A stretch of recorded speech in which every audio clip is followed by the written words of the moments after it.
Hey, Dr. Tara Boston Kimber here, and you are listening to the Culture Focused Practice podcast. Thank you for being here with me. Okay, so let's think about accountability as not about holding people's feet to the fire, but instead like a glue that keeps your culture intact. Without accountability, expectations erode, trust erodes, and resentment builds, period. And then if we're operating from that song sheet, we're basically watching the whole foundation crumble in front of our eyes. So today, then, what I want to do is unpack what happens when leaders avoid the accountability mirror and also how to fix this before the cracks start to spread.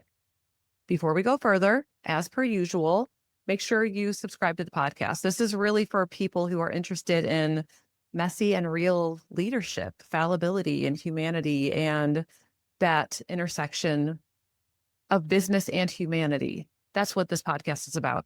Additionally, when you subscribe, the more likely this will hit people who also need to hear the message, and you get notified whenever new episodes drop. So, okay, let's do this.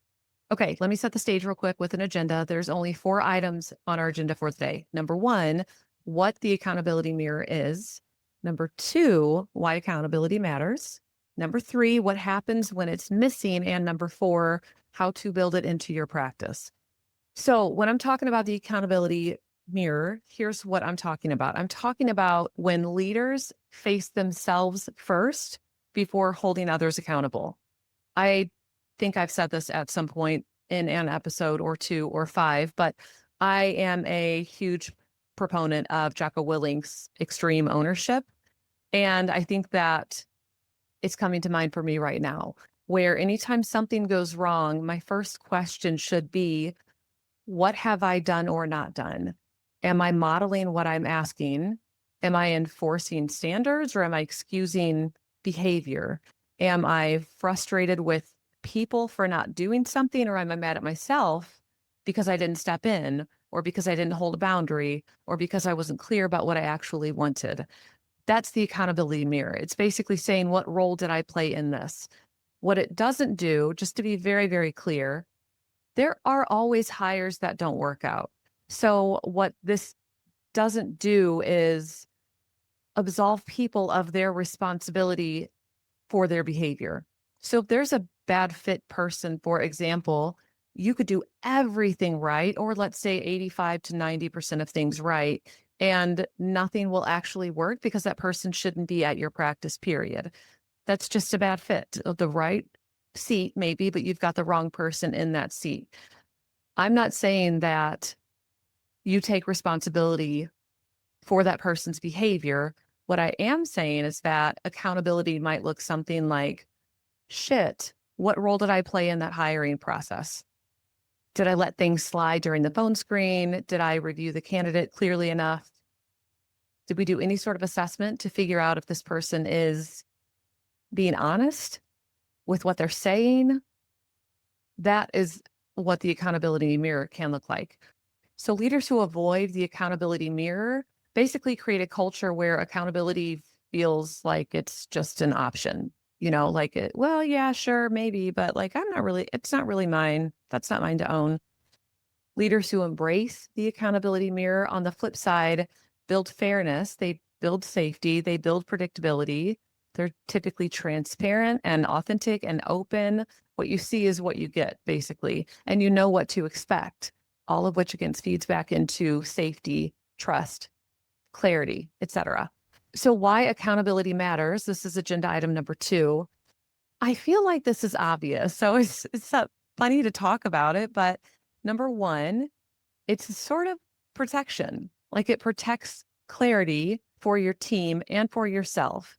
When we have clear expectations, when we can share them with people, when we can make adjustments if something's not going well, all of that feeds into, I know what's expected of me, which then feeds into increased levels of safety and trust.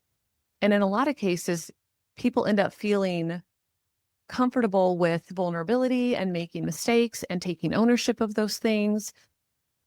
So what we're getting whenever we look into that accountability mirror and act out accountability ownership, we're getting trust, safety, higher levels of repair within relationships, a stronger sense of connection to the team, etc. In essence, it all shapes and maintains the culture of our practice, which, in case you don't know, I think is of the absolute most importance. You can think about it also like what gets enforced is what we value. And so by living out accountability, we are saying what is of value to us. Sometimes you can say it directly, but I would also argue that by saying it indirectly via accountability, you're sending a very powerful message to the people around you. So then let's talk about what happens when it's missing. This is agenda item number 3. What happens when accountability is missing? First and foremost, and I think as I say this, I hope at least some of you think to yourselves, well, yep, that's me. Leaders overfunction. That's one thing that happens. Speaking as a person who tends to overfunction, I take on a lot. I like to be busy. I like to have a multitude of things to do.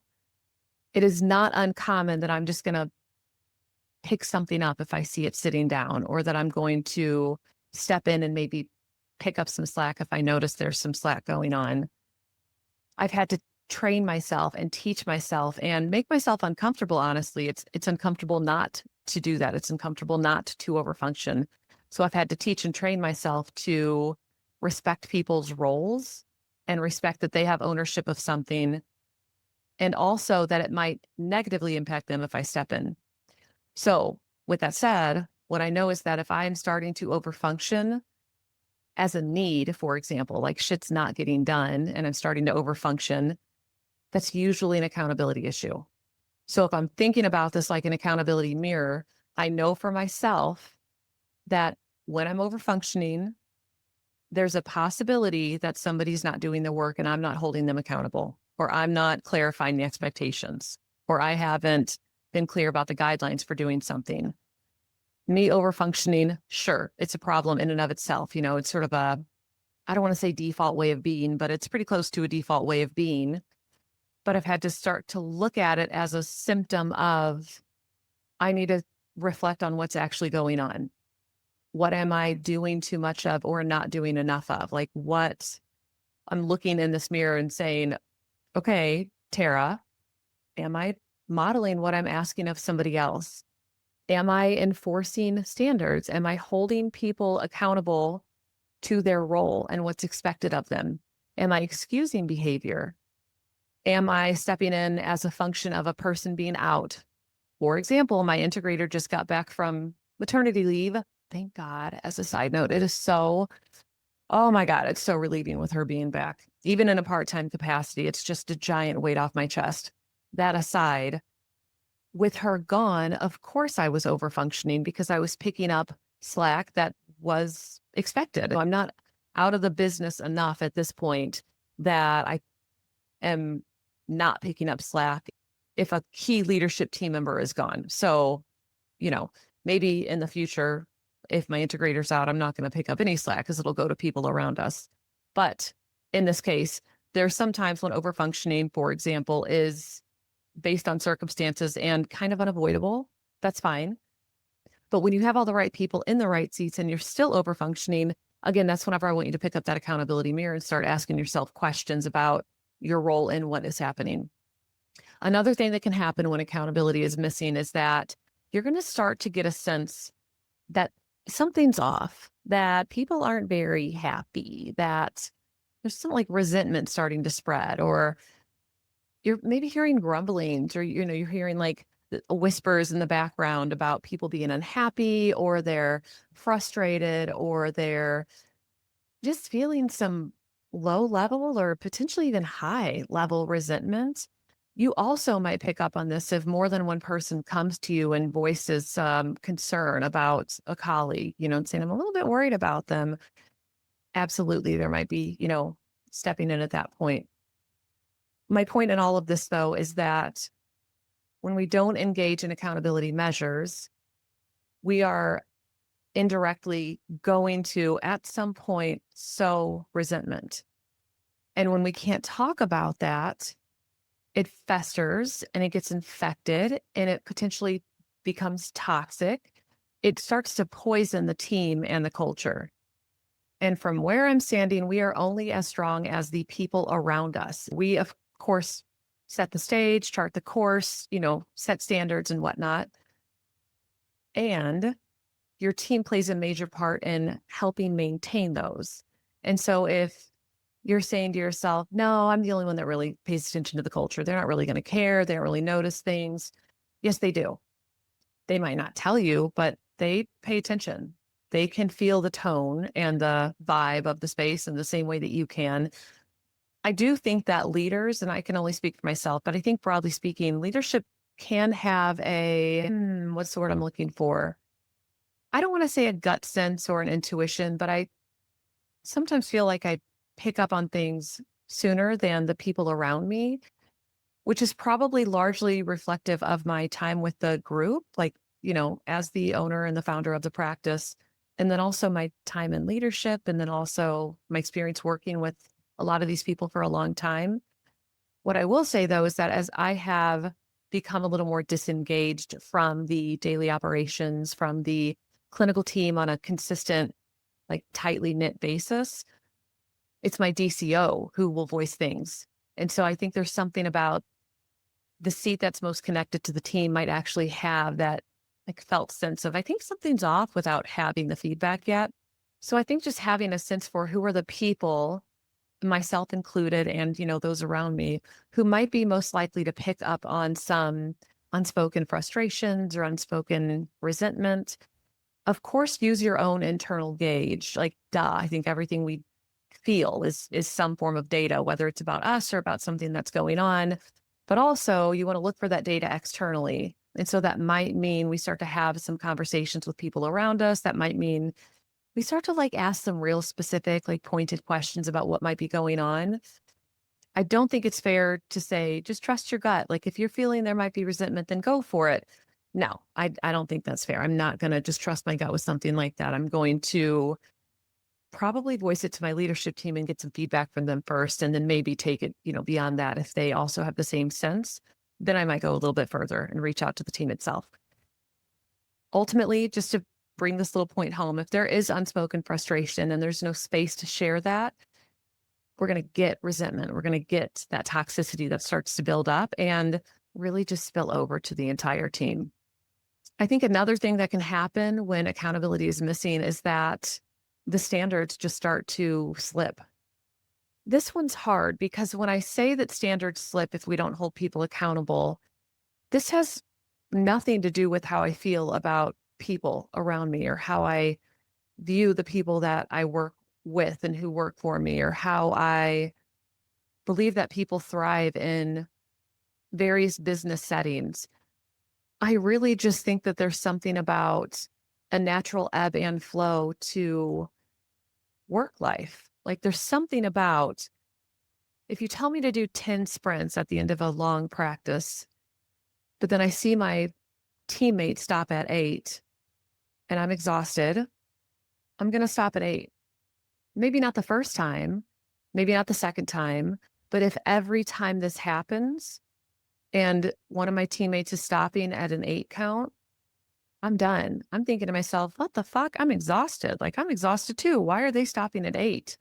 Doesn't seem like the coach cares. Like, I might as well just stop. So I think the risk in not holding people accountable is that standards start to slip for not only people closest to that person, but then the surrounding group, like even the larger surrounding group. I mean, everybody within this organism now is not hitting the bar. They're not hitting what's expected of them. So am I going to be, fucking pissed that they're not hitting the numbers that they're supposed to? Yeah, probably not. I'm probably going to be thinking with that accountability mirror, what are you not doing that they think this is okay? What have you not communicated? What have you not disciplined? What consequences have you not set? What expectations might not be clear? What's coming up for you that you're afraid of stepping in and addressing this directly? That's the accountability mirror, which is actually a great segue into our fourth agenda item, how to build this into your practice. Number one, like I just was doing, start with the mirror. Anytime something happens that is frustrating to you, instead of pointing the finger, laying blame, addressing it with a little bit of a sassy tone or a little bit of attitude, a little attitudey Judy, ask yourself what role you played. What has happened or is currently happening that the person in this role thinks that it's okay to behave in this way? What have I done or not done to facilitate that happening? This is what I mean by extreme ownership. I do think it starts at the top. So if I'm not holding people accountable, even the best intentioned people are going to slip. They're going to miss numbers. They're going to miss metrics. They're going to be a little more lackadaisical than they set out to be in the beginning. So first and foremost, if you want to build this into your practice, it's really starting with that accountability mirror, asking questions about yourself and your own role in it first. Second, lean into your systems. There's a 0% chance that you have no systems at your practice. Of course, you have systems at your practice. You have them. I don't know what they are, but you have them. Lean into them. So with hiring, where can we ensure that accountability is built into this? Whether that's who we hire and how we engage in the system, or it's how we talk about this in the process. Onboarding, same damn thing. How are we talking about this? How are we setting the stage for accountability? How are we holding ourselves accountable to doing this process well? And how are we communicating about accountability to the person who is onboarding into our group? Another way to build accountability into your practice is to normalize feedback. Man, I love feedback. I love every component of feedback. I love my internal state, physiologically, what might be happening for me in any given moment or situation. I love the checks and balances of taking that to leadership and discussing. I love hearing from them about what's going on. I love hearing from the team about how they're doing, what frustrations they have, what questions they have. I love all of it. And I like giving feedback too. If something's not going well, I want to be able to sit down with somebody and say, hey, this is actually what I want. So this is the way it's been going, but this is what I want instead. I think feedback should almost always be bidirectional. Maybe the exception is if you are engaging in a disciplinary process step, then that's way more top down. But if you're engaging in feedback, you're trying to help somebody course correct, I want that to be bidirectional. I want to say what it is that I want instead of what I've been seeing. But I also want to know from that person, how did we get here? What was your understanding of things? What might have helped you clarify earlier on? What was missing from the training or the systems or the process? I want their feedback on this. So then I can make adjustments if and where needed. I feel like this goes without saying, but I am going to say it anyway, just in case. Feedback, bidirectional feedback, but feedback in general, it shouldn't be like a form of gotcha, gotcha now, ha, you're caught. That's not what it is. Good feedback, which feeds into accountability. Again, if we're talking about how to build accountability into your practice, good feedback helps people evolve and grow and develop. Feedback done well helps people feel safe enough to grow and evolve and develop. So if you are listening to this and you're thinking, hell yeah, I'm going to do feedback and reviews and I'm going to get people, I'm going to get their asses. I think you need to process a little bit. I think you probably need to reflect on what is happening for you, or maybe what is going on that you are excited about catching your employees doing something wrong or incorrect or, needing some adjustments. And if I go out on a limb here, I would say you feeling excited about catching somebody in an act or catching somebody doing something wrong, to me reflects your lack of speaking up earlier in the process. If you're to the point that you are excited someone's going to be in trouble, that signals a pretty high level of frustration that has not been tended to yet. And if we introduce this accountability mirror here, The questions could be something along the lines of, what has stopped me from speaking up? To what extent am I frustrated? And about what specifically? How have I not been holding a line or holding a boundary? If I could change one thing right now to help fix this, what would it be? What might this person need to support them doing a better job and to hit the expectations that I have? Hold that mirror up, start to reflect. I'm hoping that none of you are actually excited at the idea of getting an employee in trouble. So I'm just being a little bit facetious, but also there are people, I know people who get excited about catching somebody doing something wrong or excited about, I'm finally going to get them, they're going to get somebody in trouble. For me, that's way more about the person excited about getting someone in trouble than it is about the person who's done something wrong.